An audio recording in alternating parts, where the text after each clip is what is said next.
Hello! Ngayon nasa Venice kami dahil Labor Day. Ang init dito. Sabi daw ni Mami, 24 grado dito. Kung hindi nyo alam ano ang Venice, para siyang floating city dahil floating kasi siya nasa dagat. Oh. Tignan nyo guys. Guys, dagat yan. Dagat yan. Dagat. Kasi dagat talaga yan. Kung hindi nyo makita, para lang yan, para lang ilog. Ayun pala, dagat.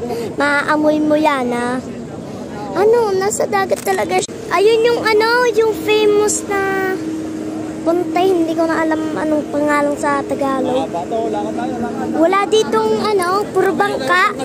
Dito, gustong-gusto ko na talaga dito, Pero ang problema, takot ako kasi baka lumubog yung floating city, eh.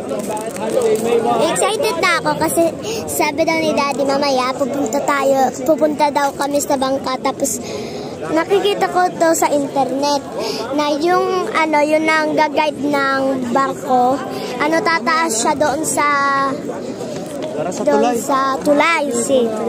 Oh.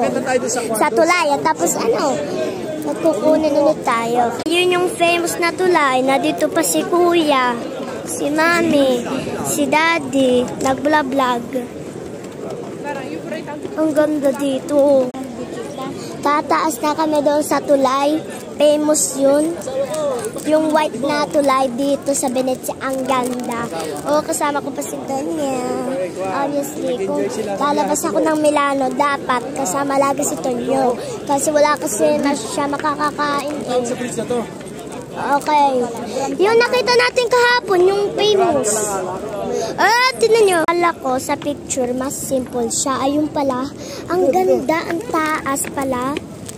Tignan nyo guys. Ang taas nito. Kanina doon tayo. Ayun pala, dito na tayo magdadandam tao.